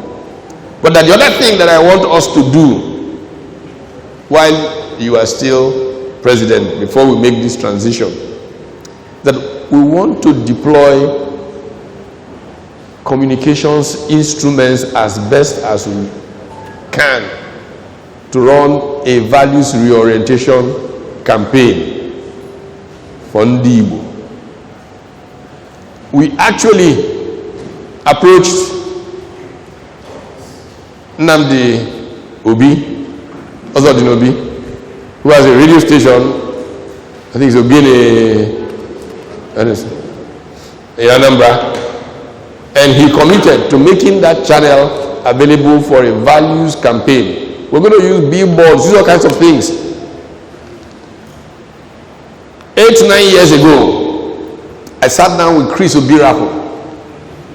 Chris Obirapo, I think, was the producer of Living in Bondage, the first of the Nollywood films. Chris used to be at NTA and VI, doing quite well. He's been living in America for many years now. But he came home, and I raised this challenge with Chris about value change in Igbo land and how the media of communication are critical for that journey. And Chris said to me that they can do films and skits that they can even make money off of, but all focused on subtle values reorientation. He said that what they need is a loan, just a fund of like 250 million naira. They don't say it's a gift. They will borrow from, make these films, the way they will break them down, sell them, because they'll be nice and entertaining, but they're sending these subtle messages. They will make their money pay back to the fund. I called up Pascal Dozier at the time and discussed this with him, I think it was like 10 years ago. Everybody agreed it was a good idea, but that's part of the problem. We always keep agreeing that things are good ideas, but we don't execute. So there's no question that I understand the power of communication in getting this reset. But like I said, that's why the cooperation. I mean, once we approached Nnamdi Obi and mentioned this to him, it was completely cooperative. The radio station will be made available for that purpose. If we bring together these investors in media, and we could reach a certain alignment, it would be wonderful. As I was coming in here, I spent the first 20 minutes or so outside speaking to Afia TV, right? Yes. And that's an initiative that is trying to do that kind of thing. And it's wonderful, it's beautiful. I mean, to be frank with you, I literally chose where Champion Newspapers is in Lagos. I used to be very close to Chief Iwanyanwu back in those days. When he was chairman of ABC Merchant Bank, I was a consultant to them and all of that. So he told me about the idea of investing in media and all of that. And I spent plenty of time brainstorming with him. There were two properties that were located for Champion Newspapers. One was in Kirikiri, close to where Kostaris is. And the other one is this one on Ilasamaja, around that place. Suggested, take this one, it's a better location. So I have been running that track for a very long time. But we need many more people involved in this. You exhaust just a few very quickly. But if there are many more people, again the same concept of Ibu and Yidanda, you know, let's spread the load and we can get a lot more done.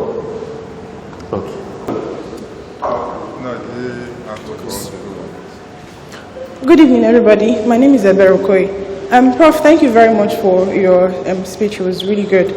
I have a question that I think most young people here would resonate with, which is the fact that there's like this collective blame game. All people agree that, oh, things were better in their times. They used to eat chicken and eggs in school. They used to get jobs immediately that they graduate. Young people agree and blame old people for ruining the Nigeria that we have right now. But what we've not come to is the point where we're looking at how there's misappropriation of efforts, right? So in the Southeast, we have the Mondays. Every Monday we're sitting at home. Nobody is asking why we've so imbibed this thing. The people that we think are industrious, the very industrious Igbo people, all of a sudden we want to stay at home every Monday. Nobody is asking the questions of why do we as a collective now agree to do these things. We're not looking at the ruin that has been caused. Who caused this ruin and how are we going to get out of the ruin that we've caused? Now we're speaking of Akọ Bụ Mmeri, the paradox of ascendance. How do we ascend as a people if the young ones are not in the frame of mind to ascend? We are in the frame where ritual money, yahoo, whatever it is the order of the day. And we do not see anything about it. Young people are every day continuing to be, what's the word now, like disconnected from the emotions that are like associated with shame. We no longer have shame, we no longer have guilt. So if we're talking about ascendance, my question is this: how do we ascend when the young people are not ready? Because we can't take a handful of young people like us in this room and say, oh, we're going to ascend with this, handful. We need some level of gidi bugweze, right? The population, the mass that comes with it. So my question is, how do we get young people to that point? Our set of young people, the 20s and the 30s, are we going to do it? If we're going to do the social re-engineering, which you said is the crux or the core of being a liberal thinker, how do we socially engineer the young people in the Southeast to be able to surmount this mountain of problems that are facing us politically, economically, and socially wise? How do we do all of these things? And again, the second question is an honest evaluation. How long do you think it's going to take us to come out of this rut? Thank you.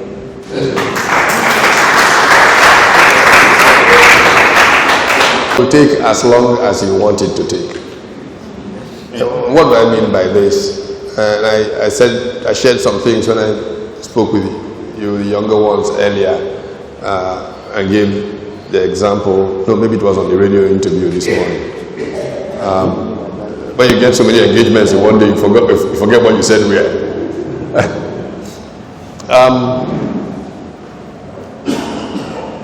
When I was grad student, I thought the future was for the developing world is marked out by Latin America and the possibilities of modernization in Latin America. I very quickly became disillusioned with Latin America, and my interest shifted to Southeast Asia. While all of that was going on, the story that I have told about meeting Enrique Fernando Cardoso in 1979, and long story short, Brazil that I had completely written off as the permanent potential bounced back very quickly after a long time of literally being dead. But more importantly, I saw a Dubai. When I first went to Dubai, I think the only decent hotel there was one Sheraton. It was a desert fishing village. One generation later, I like to tell the story of, I was having dinner about 10, 12 years ago with some Pakistani friends in Dubai. And we're looking at the, amazing development story of Dubai. And one of them said, you know what? He said about 15 years before that, just after the Dubai Mall was built, a cousin of his who was in the US was visiting. And they went to the mall, and the guy was marveling that this was in this kind of country. It was just, as they were still talking, a Mercedes pulled up, the driver's seat. Got out this man with his robot or van or whatever. And he said to them, that's the sheikh. He drove himself to the mall, parked and got out of the car. He said, that's the sheikh. He said before he could turn around, his cousin had taken off, running towards the man. And he said to him, oh sheikh, as a Muslim, I can't tell you how proud I am of what you are doing here. And the Sheikh Al Maktoum said to him, oh, thank you very much, but we haven't even started. He said, his first, he said, Abba, come on. Which kind of yanga be this? You have not started yet. He said 10 years later, it was clear that he knew what he was talking about. 10 years before, they hadn't even started. I tend to say that if you can dream it, you can make it happen. It's got to come from inside, a determination that you can be what you want to be. The triumph of the human spirit is immeasurable when people commit to doing something. It has to begin from inside, the will to do it. If you challenge yourself that it is possible, you can. I know that around here, we tend to look at those who are, quote unquote, doing well from evil, and we begin to feel faint. Believe me, I would have died a long time ago if I let the fact that the people around me who I knew were doing the wrong things were all seemingly doing well. I would have passed, But I'm convinced deep inside that it's not sustainable. I can buy fancy cars all over the place. I've seen many of them get there and fall. So, conviction. What's it will get you where you're going? A commitment to do what's right. Because ultimately that's what's sustainable. If you begin to get together in small groups and be the change you want to see in the world, in your territory, you'll be amazed what you can achieve. So don't despair. Don't worry about what they say. Believe in yourself and you will travel far. If you want to make a difference, forget about the title that you have. Forget about the gain that you have. The real thing that leaders do is pursue immortality. Then leaders essentially recruited off citizens. My latest book is titled Why Not? Citizenship, State Capture, and the Criminal Hijack of Politics in Nigeria. I think that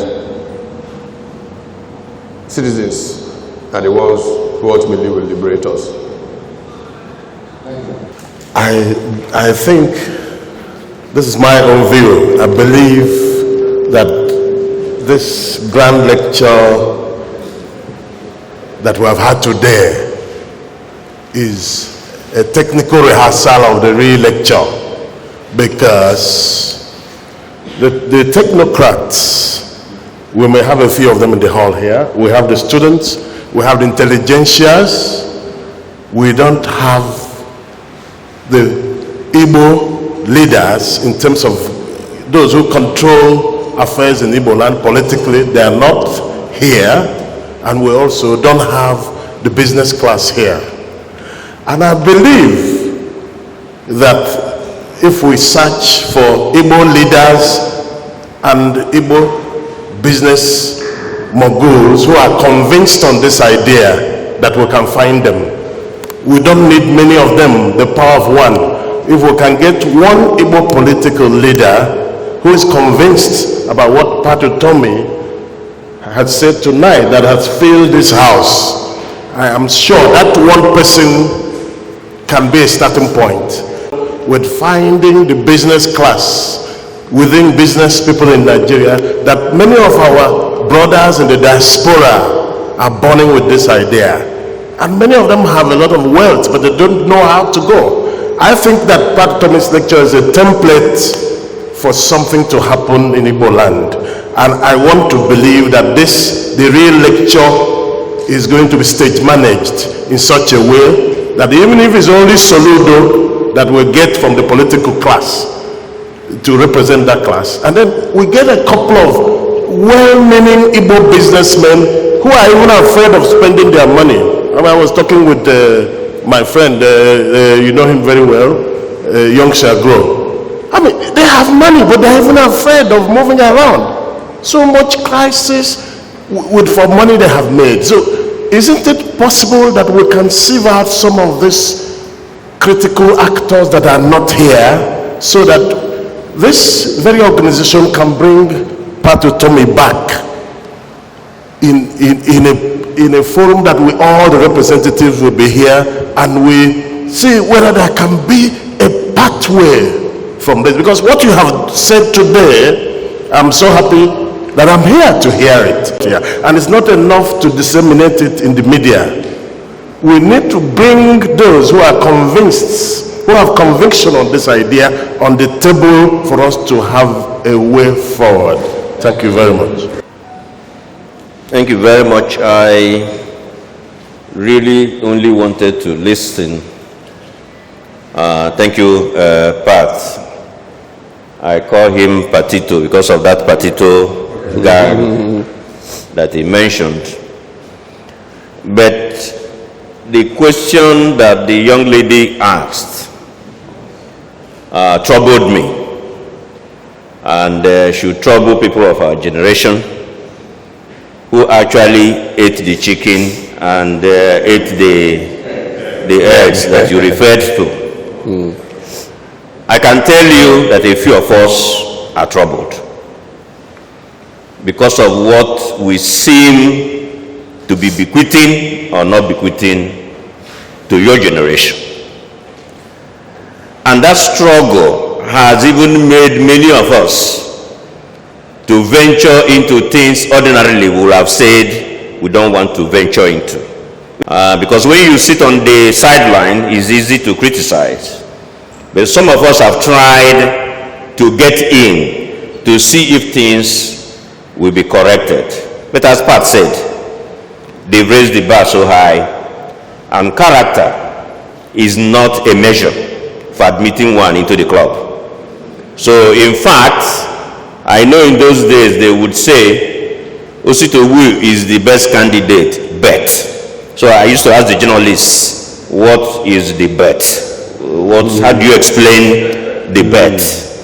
And the bet was, you cannot do what they do. Therefore, they will not allow you to get in. You know, I was told recently by my driver and others that the young ones are saying that education is a scam. Is that correct? Yeah. That education incredible is a scam. I was troubled. That is the common slang these days. That asking someone to go to school is like scamming the person. Because you spend years in school, you come out. Actually, someone is 40 and is still looking for their first job. And I say at 40, if you were in a bank, you should be a general manager. If you went to school directly, like Utomi and myself, and you were lecturing, you'll be professor at 40. So 40 is not when you begin to look for job. That things are not where they ought to be. But please, the young ones, education is not a scam. In fact, grab as much of it as you can, quality-wise. I regret I'm a professor, we're on strike. It shouldn't be, because that's also truncating that quality education we're supposed to bequeath you. So my plea is that we need the young ones, we need to assist them to build character, to build patience, to postpone gratification, to accept values. Second point, parents must also parent. I think there is also a very big lacuna. You know, people don't become good citizens simply because they went to school. They are good citizens from birth, from childhood, from what their parents taught them. So I want to leave the young ones that you can't give up. And you shouldn't always take the shortcut. As Pat said, these things will go up and they will come down. And we shall return to eating chicken and egg in our universities again. Thank you very much. A very big thank you to the guest lecturer, Professor Pat Utomi. By the way, my name is Dr. Mrs. Oje Alanide. I'm a lecturer at the Institute of Management and Technology. And my husband, Dr. Obi Oranide, came all the way. We attended the 2 burials today. But we are rushing to meet this lecture. We were held up by a little traffic at the Milking Hill. So, yes, I like the idea that it is being emphasized today that culture, values, character. In fact, there are the major problems we have in Nigeria. Not even education, because education without character is, and we have informal education. And I need to emphasize that parents are not doing that bit well. Because education is not just about going to school. You begin from the home. What do we teach our children? The folk tales that our parents told us, do we still have time to tell them to our children and give the moral lessons there? Because that's where we begin from. And the next generation is coming. Let's assume we have failed with this generation, but we won't give up. We've not failed. But the little ones are also coming up. What are we doing to correct it? About the census board. I don't know whether there's a way we can, because there's a music I heard recently. Ngane Sege, Flavor Ne Sege, therefore Ngane Sege, and all that. I said, are we listening to this and we enjoy it? What are we doing about it? Egombute Dima, Egombute. Yes, Kevin talked about communication. What are they doing? Yeah, we need, when they communicate the right values, not the wrong values. His driver, someone's driver will always put that kind of music in the car. So what are we, and then the names, title taking. And a comment too. Yeah, the titles we take, Omale Fiola and all that. Can we begin to look at such titles like Ezioku Bondo, values that are good in the titles we take, not just Ego Amaka or Obutel, Thank you very much. My name is Ozo Ekejuel Chinedumije. I am the national PRO of Nzukọ Ndị Igbo, Nigeria. And when I heard of this program, I made out time. I was here a few minutes before 5 p.m. and immediately it's 25 past 5 p.m. I came into this hall, registered, and I've been sitting here for a very long time, simply because I want to listen to the wisdom of Professor Okedinchi, Pat Utomi. The attraction is that my grandfather's name is Okedinchi, and when I took the title of Ozo, I took the name Ozo Okedinchi. So it is not a coincidence that I'm here. It is planned, and I'll be the last to leave. The moment the program is off, I will leave.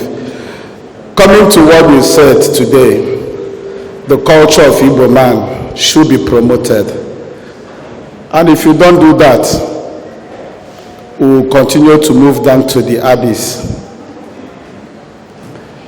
In Yoruba land, I learned that there are things that they do those days. I don't know if still very present. If a woman is unfaithful to the husband, that thing catches up with her. And in Igbo land, I'm aware that when people are not following certain things, that the gods of the land will catch up with them. These are the things we need to revive. But my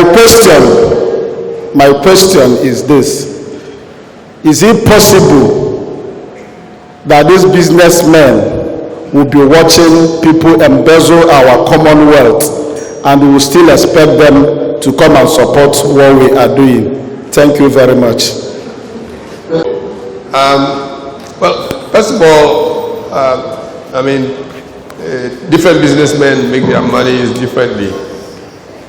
But to be very frank with you, many of us are part of what I call the complicit middle. We pretend that it's not our problem, but in reality we support the status quo. The businessmen who give 2 billion to PDP, 2 billion to APC, knowing that both are rotting to the core and taking the country down, they share in the guilt of the state of the nation. And they're my friends, many of them, and I've said that, and I call them by name in the book. Why not? I call them. A friend of mine, who's considered one of the richest men in the country, was in my house, wasn't said elsewhere. A current governor was there, my 30th wedding anniversary. We were just chatting. And he started talking about somebody. We're talking about somebody who was not being fairly treated, Saraki, at the time that they were struggling for the Senate. And the person said, look, I just wanted to give 1 billion to PDP, 1 billion to APC, and have my peace, until Saraki kept troubling me, and I kept increasing my contribution to APC. 2 more billion, 5 more billion, 18 billion, 19 billion. Nobody anywhere in the world should contribute that much money to a political party. It's a criminal offense. Now, when these people then get all this money from you and do not actually realize that their role is to reduce the misery index for that person on the street, you think that you can stay away and say, it's them. No, it's not them. It's you also. Nigeria needs a moral rearmament. We are in a moral crisis in Nigeria. Many of us are complicit in the mess. And we have to collectively commit to national renewal. Because you know what? You may think that you're protected. I'm okay. When we go down the road to Somalia, it does not matter what you have. Now, I have a very peculiar situation. I live on the streets in Lagos. Ferdinand Dagu used to live on that street. Our neighbors are billionaires. I'm the only poor man on that street. And the day the NSAS thing happened, within hours they were all at the airport, jumped in their private jets, and were gone. The next day when things calmed down, they came back. I said to one of them, this is, you're just deceiving yourself. The day the real thing will happen, the airport will be a bridge too far.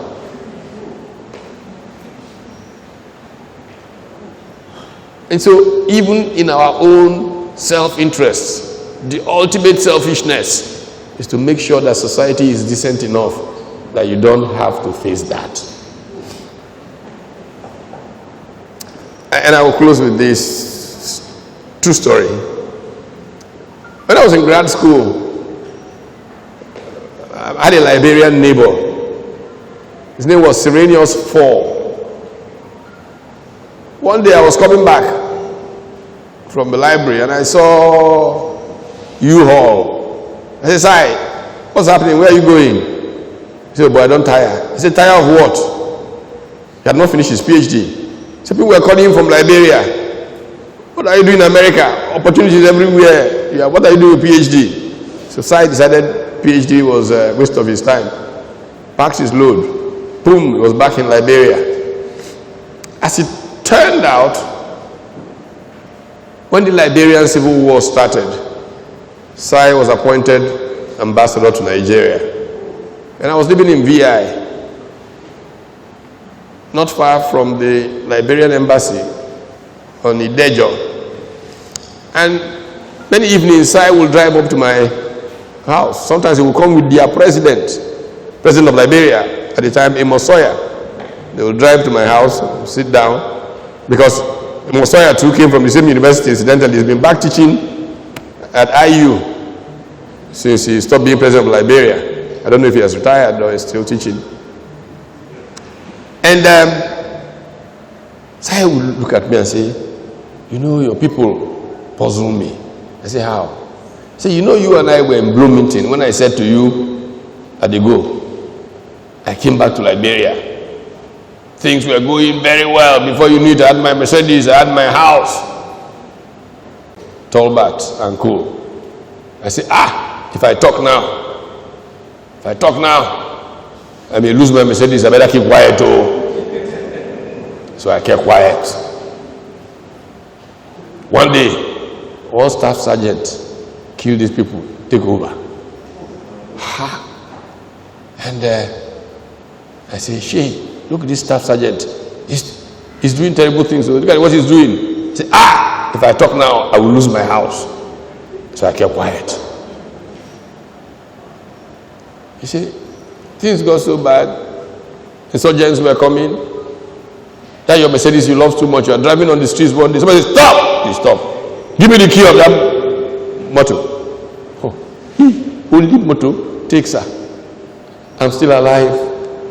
You come home, you say to your wife, "How lucky we are. We're still having a house. Only ordinary car was taken." We should thank God. In the night, go on the door. "Who they here? Commandante won't use this house. Pack out immediately." You suddenly had no car, you had no house. But you say, "Hey, thank God, what of those they cut off their hands? I'm still alive." Before you know it, you're in refugee camp. You say, "Pat, your people are pouring Nigerian blood like water through the gutters of Liberia trying to save us. And we're very grateful, very, very grateful. But the thing I can't figure out is you guys are doing exactly the same things that got us where we are. Why can't you learn from us?" Serenius 4, ambassador of Liberia to Nigeria. As a country, by the time it was over. And then they began to patch them back together. All of these are Ochulos or Melora, whatever this noise we are making. One day, they will just wake up and they are in refugee camps. All that money gone because a few people, unknown or known gunmen, would have taken over the place. It is worthwhile selfishness to ensure a better society. It is not altruism. It is your own best self-interest. Thank you. What this announcement is, we had encouraged them to come together as a cohort of leaders out of this particular engagement. So we are here now announcing an essay competition for all those young people that were here today. And what are you going to be writing about? We want you to write an essay that answers the question, what are the solutions to the challenges that have been discussed both in your interaction with Professor Utomi earlier in the day and here, and who should take responsibility or play a role in providing those solutions. It's going to be 1,000 words to 1,200 words. We are going to share the guidelines with you through the platform that Ihanye has been told to create. And then what is the prize for the winner? The prize will be dedicated still to the advancement of knowledge and insights. And for the winner, you will be able to subscribe to knowledge materials, publications, books, or a course up to the value of 100,000 naira. So we now challenge you to put down all those your thoughts and ideas in an essay, choose your topic, it will be part of the assessment, and write the essay. You will get the guidelines on where to submit it, and we will announce the winner here at a particular Ńkàtá Ụ edition. When I introduced Chief Ben Etiaba, I introduced him as a former distinguished speaker here. I deliberately didn't want to remind us that he was the chairman of the sports club at the time we started Ńkàtá Ụ. And we are eternally grateful to you for starting this partnership. Thereafter, he passed on the baton to Chief John Onwe, who is also here today, and we thank you so much. And so, it's my high honor and great privilege to invite the current chairman of Enugu Sports Club to deliver the vote of thanks, Chief John Henry Mosu. Thank you.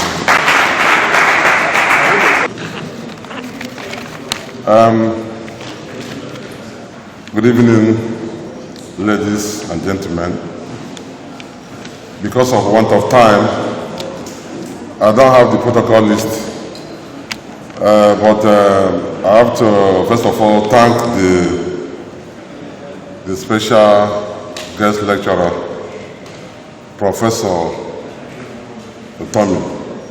In fact, the intellectual work he did today, we are all worthy to be ambassadors of that program. It took time, delay, to give us what we need to know. In practical terms, the problem of Ndibo and the issue of generation shift. In fact, most speakers here have already mentioned the things I intend to talk about. But since it's just a vote of thanks, I want to say that we are all grateful to him for such a detailed work. The Igbo land we know today, we have problem. Some of us can no longer go to their villages. It's a very crystal clear to us. Some areas have been turned off by unknown gunmen or non-gunmen. So I believe that we're going to be ambassadors to help pass this message, that for us to build our system and compete with other regions in this country, we must not allow ourselves the way we are today. That's the truth. That's the truth. The rate of unemployment in the southeast, not Nigeria, southeast, is very worrisome. You go to the north, basically, they are not as scared as an Igbo man. So if you see someone who is a shoe shiner, not having employment, or somebody selling sugar cane, not having employment, it will impact more on the people than somebody who is well educated without job. That is why I say it's peculiar to us now. And has reached a stage where any right-thinking person from this side of this country must say what is the worth of this problem. Enlightenment, discourse with people must be a way to disseminate this information. We cannot live in a country where we're secluded. Somebody mentioned about being at home every Monday. Do you what at home? Out of fear. We know that in the social structure of this country, the Igbo man, not like Utomi said, we've left it. And for us to reactivate and come back into the integral system of the whole thing, we must find a way to go back to where we are before. So I believe that we should be ambassadors for better Igbo land. All the structures we have on ground, all the structures, including Ńkàtá Ụ, should be an enlightenment forum to inform everybody of the need to save Igbo land from extinction. The rich will not sleep when the poor is hungry. That is the truth. No matter how rich you are, what you are seeing today, you cannot sleep well with your two eyes closed. When they are angry. So this discourse must be enlightened in a way that we take it beyond this place. I believe with better planning, better exposure, better enlightenment, Ńkàtá Ụ will go beyond what it is today. And that's one way of solving the problem we're having at hand. May I also thank Chief Bennett for this concept of getting this program here. Because he laid the foundation. And Onyeko will follow that.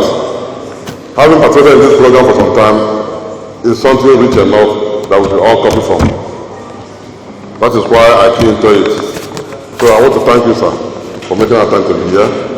I want to thank all the organizers. I want to thank the professors, all the intellectuals who are making this program to work, including the young men that are always discussed with me. And my prayer is that the ideology of this program will not go without being noticed.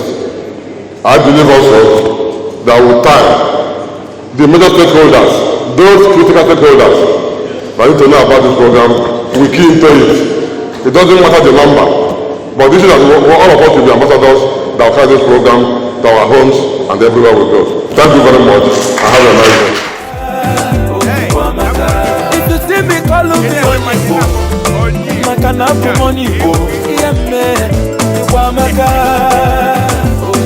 anywhere I enter they call me Onibo, Makana Onibo, all over the world they call me Onibo, Makana Onibo,